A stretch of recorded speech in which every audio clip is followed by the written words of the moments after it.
Hi అండి, అందరూ బాగుండాలని కోరుకుంటూ H4EADకి సంబంధించిన లేటెస్ట్ అప్డేట్స్ చెప్పే ముందు ఒక చిన్న రిక్వెస్ట్ అండి. మీరు ఈ వీడియో చూస్తుంటే కనుక దయచేసి ఒక లైక్ చేయండి, షేర్ చేయండి, తప్పకుండా సబ్స్క్రైబ్ అయితే చేసుకోండి. అలాగే హైప్ చేయడం, లైక్ చేయడం మాత్రం మర్చిపోకండి. ఈ మధ్యకాలంలో H4EADకి సంబంధించి ప్రాసెస్ అంతా చాలా అంటే చాలా లేట్ అవుతూ డిలే అవుతూ వస్తుందండి. సో మీరు ఎవరైనా సరే H4EAD మీద వర్క్ చేయాలి అనుకుంటే కనుక, మీరు ఎలిజిబుల్ అయితే కనుక మీరు ఖచ్చితంగా 3 విషయాలు అయితే తెలుసుకోవాలి. మొదటిది, మీరు ఫస్ట్ టైం H4EADకి అప్లై చేస్తున్నారా? రెండవది, మీరు H4EAD ఎక్స్టెన్షన్కి అప్లై చేసుకుంటున్నారా? మూడవది, ఈ మధ్య ఈఏడీకి సంబంధించి కూడా RFEs పడుతున్నాయి. అది ఎందుకు పడుతున్నాయి? ఒకవేళ పడితే మనం ఎలా క్లియర్ చేసుకోవాలి? అసలు పడకుండా ఉండాలి అంటే మనం ఏం మిస్టేక్స్ చేయకుండా ఉండాలి? ఈ 3 విషయాలు ఖచ్చితంగా తెలుసుకోవాలండి. ఫస్ట్ది, మీరు ఫస్ట్ టైము H4EADకి ఎలిజిబుల్ అయ్యి అప్లై చేసుకుంటుంటే కనుక మీ హస్బెండ్ H1B వీసా మీద డిపెండ్ అయ్యే మనకి H4EAD అప్రూవల్ టైం పీరియడ్ అనేది ఉంటుందండి. అంటే వాళ్ళ వీసా ఎంతకాలం ఉంటే మనకి EAD అంతకాలానికి మాత్రమే ఇస్తారు. కాబట్టి ఒకవేళ మీ H1B వాళ్ళ వీసా రెన్యువల్ ఇంకొక 1 ఇయర్లో ఉందనుకోండి, మీరు వెయిట్ చేయండి 1 ఇయర్. ఈ 1 ఇయర్ వెయిట్ చేసి ఆ H1B రెన్యువల్తో పాటు H4 వీసా రెన్యువల్తో పాటు EAD కూడా అప్లై చేసుకోండి. సో బండిల్గా అప్లై చేయండి. 4టికి బండిల్గా అప్లై చేసుకుంటే అది కూడా ప్రీమియం ప్రాసెస్ కింద అప్లై చేస్తే కనుక మ్యాక్సిమము ఎలాంటి RFEs పడకుండా విత్ ఇన్ 3 మంత్స్లో మీకు H4EAD అప్రూవల్ వచ్చే అవకాశం ఉంది.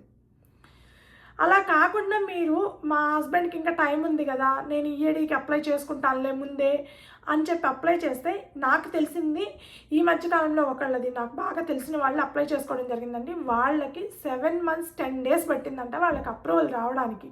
బట్ ఎలాంటి RFE పడలేదు, కానీ 7 months 10 days పట్టిందంట. సో 7 months 10 days పడితే మీకు 1 ఇయర్ టైం ఉంటే అది వేస్ట్. మీ H1Bకి రెన్యువల్ టైం పీరియడ్ 1 ఇయర్ ఉంటే మీరు అప్లై చేసుకుంటే మీకు 7 months to 8 months పడుతున్నప్పుడు ఇంకా ఆ తర్వాత 4 monthsకే మీకు EAD అప్రూవల్ ఇస్తారు. మీకేమీ 3 yearsకి ఇవ్వరు. సో అది టైం వేస్ట్ అనమాట. మళ్ళీ మనం ఇమ్మీడియట్గా ప్రాసెస్ స్టార్ట్ చేసుకోవాలి. లేదంటే వాళ్ళతోటి మళ్ళీ ఇమ్మీడియట్గా బండిల్కి అప్లై చేయాలి.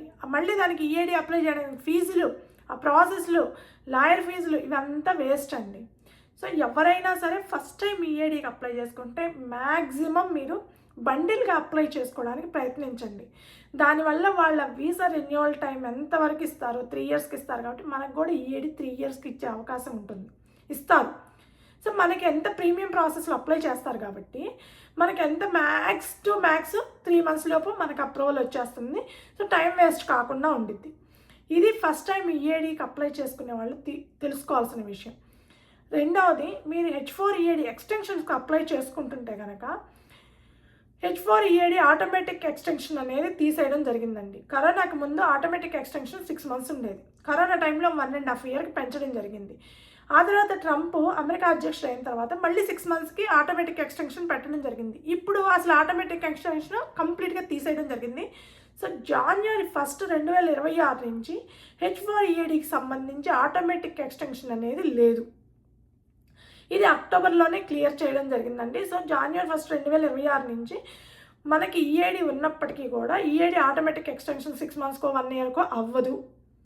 క్లియర్గా దాని మీద ఏ డేట్ వరకు అయితే మనకి EAD కార్డు ఇస్తారో అంతవరకు మాత్రమే మనం వర్క్ చేయాలి. ఆ తర్వాత 1 day కూడా అది అప్రూవల్ లేకుండా మనం వర్క్ చేయడానికి వీల్లేదు. కాబట్టి మీరు కంపల్సరీ ఎవరైనా సరే ఎక్స్టెన్షన్స్కి అప్లై చేసుకుంటుంటే కనుక అట్లీస్ట్ 6 months ముందు ప్రాసెస్ స్టార్ట్ చేసుకోండి. ఎందుకంటే ఇప్పుడున్న పరిస్థితుల్లో minimum 4 months to 8 months 9 months కూడా పడుతుంది మీరు అప్లై చేసే సెంటర్ని బట్టి. కాబట్టి అట్లీస్ట్ ఇమ్మిగ్రేషన్ అటార్నీస్ కూడా చెప్తుంది అదేనండి. సో అట్లీస్ట్ 6 months ముందు మీరు మళ్ళీ ప్రాసెస్ని స్టార్ట్ చేస్తేనే మీకు గ్యాప్లు లేకుండా కంటిన్యూస్గా వర్క్ చేయడానికి కుదురుతుందనమాట. లేదంటే కంపల్సరీ మీకు గ్యాప్ వచ్చే అవకాశం ఉంటుంది, ఎందుకంటే ఆటోమేటిక్ ఎక్స్టెన్షన్ లేదు కాబట్టి. సో ఇది మీరు తెలుసుకోవాల్సిన విషయం. మూడవది, RFEs. EADకి RFEs పట్టడం ఏంటి? ఇప్పటి వరకు మేము వినలేదనుకుంటున్నారా? ఈ మధ్యకాలంలో H4EADకి అప్లై చేసే వాళ్ళకి కూడా ఎక్కువగా RFEs పడుతున్నాయండి. దానికి మెయిన్ రీజను, మనం అప్లై చేసేటప్పుడు మనకి EAD కార్డు మీద పెట్టడానికి ఫొటోస్ కావాలి. ఆ ఫొటోస్ మనం ఫస్ట్ టైం యూఎస్ వచ్చేటప్పుడు వీసాకి అప్లై చేసేటప్పుడు ఫొటోస్ తీపించుకుంటాము, యూఎస్ పాస్పోర్ట్ సైజ్ ఫొటోస్ అవి పెట్టడము, లేదంటే ఇక్కడికి వచ్చి మనకి పాస్పోర్ట్ రెన్యువల్ టైంలో ఫోటోలు తీయించుకున్నవి పెట్టడము, ఇలాంటివి పాతవి ఏవో ఉన్నవి పెట్టడము, అలాంటివి చేస్తున్నారు. అలాంటివి అస్సలు చేయబాకండి. మీ current passport size US passport size photo పెడితేనే మీకు ఆర్ఎఫ్ఈస్ పడకుండా ఉంటాయి. సో చాలామందికి ఆర్ఎఫ్ఈస్ పట్టడానికి H4EADకి అప్లై చేసినప్పుడు ఇది ఒక కారణం అనమాట. సో మీరు లేటెస్ట్గా మీరు అప్లై చేసుకునేటప్పుడే లేటెస్ట్ ఫొటోసు దిగి అవి పంపించండి. అంతే తప్ప మనం పాతకాలంలో ఎప్పుడో తీసుకునేవి 4 years బ్యాక్ తీసుకునేవి 3 years బ్యాక్ తీసుకున్నవి అప్లై పెడితే కనుక, లేదా పాస్పోర్ట్ మీద ఎలాంటి ఫోటో ఉందో అదే తీసుకొచ్చి పెడితే కనుక మీకు ఆర్ఎఫ్ఈస్ పడే అవకాశం చాలా ఎక్కువగా ఉంది.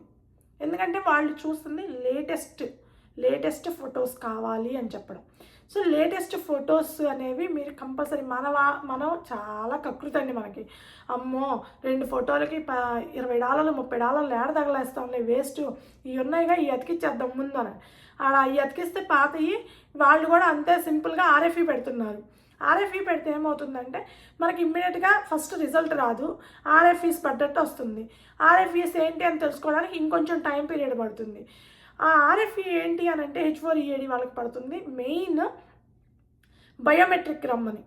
సో మీరు ఏ సెంటర్కి అయితే అప్లై చేసుకుంటున్నారో ఆ సెంటర్కి వెళ్ళి మీరు ముందుగానే అపాయింట్మెంట్ తీసుకొని ఆ సెంటర్కి వెళ్ళి మీరు బయోమెట్రిక్స్ ఇస్తే ఆ తర్వాత మీకు అప్రూవల్ వస్తుందన్నమాట. సో దీనికి అంతా కొంచెం టైం కన్జ్యూమింగ్ అవుతుంది.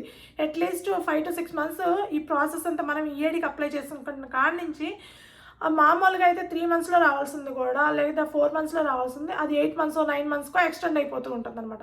ఎందుకంటే ఆర్ఎఫ్ఈస్ పడింది అని తెలియడానికి మనకు కొంత టైం పడుతుంది.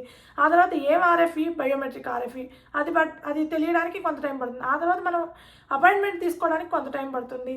ఆ అపాయింట్మెంట్ తీసుకొని మనం బయోమెట్రిక్స్ ఇచ్చిన తర్వాత వాళ్ళు అప్రూవల్ ఇవ్వడానికి ఇంకొంత టైం పడుతుంది. ఇట్లా 1 year దాకా ఎక్స్టెండ్ అవుతూ పోతుంది అనమాట. మనకి టైం వేస్ట్, అంతకుమించి ఇంకేముండదు, జస్ట్ టైం వేస్ట్ అయిపోతుందండి. కాబట్టి లేటెస్ట్ ఫొటోస్ మాత్రమే అటాచ్ చేయండి maximum. At the same time మీరు ఏదైతే డాక్యుమెంట్స్ సబ్మిట్ చేస్తున్నారో ఆ డాక్యుమెంట్స్లో నాట్ ఈవెన్ ఒక్క లెటర్ కూడా తప్పు పడకూడదండి. ఒక్క లెటర్ తప్పు పట్టినా కూడా మీరు, లేదా ఒక డాక్యుమెంట్ మిస్ చేసినా, ఒక లెటర్ తప్పు పడినా, మీకు ఇచ్చిన ఇన్ఫర్మేషన్లో లేదంటే ఏదన్నా రాంగ్ ఇన్ఫర్మేషన్ ఇచ్చినా ఖచ్చితంగా ఆర్ఎఫ్ఈస్ పడుతున్నాయి. సో అలాంటివి ఏమీ లేకుండా చూసుకోండి. లేటెస్ట్ పాస్పోర్ట్ సైజ్ ఫొటోసు, అలాగే ప్రతి డాక్యుమెంట్ చెక్ చేసుకొని ఎలాంటి రాంగ్ ఇన్ఫర్మేషన్ లేకుండా చూసుకొని అప్లై చేసుకోండి.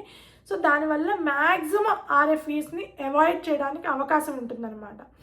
ఒకవేళ ఆర్ఎఫ్ఈ పడితే మాత్రం అది మ్యాక్సిమం 90% నాకు తెలిసినంత వరకు బయోమెట్రిక్స్కే చూసుకుంటున్నారు. సో ఆ బయోమెట్రిక్కి మీరు వీలైనంత త్వరగా అపాయింట్మెంట్ తీసుకోండి.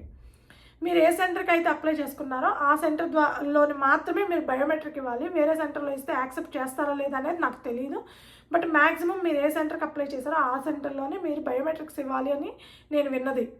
సో అలా ఆర్ఎఫ్ఈస్ కూడా పడుతున్నాయి ఈ మధ్యకాలంలో H4EADకి సంబంధించి. సో ఈ 3 విషయాలు ఖచ్చితంగా H4EAD మీద ఉండేవాళ్ళు కానీ, లేదా H4EADకి అప్లై చేసుకునే వాళ్ళు కానీ తెలుసుకోవాల్సిన విషయాలు. సో ఇదండి H4EADకి సంబంధించి లేటెస్ట్ అప్డేట్స్. మీకు ఈ వీడియో నచ్చింటే కనుక దయచేసి ఒక లైక్ చేయండి, షేర్ చేయండి, తప్పకుండా సబ్స్క్రైబ్ అయితే చేసుకోండి. Thank you.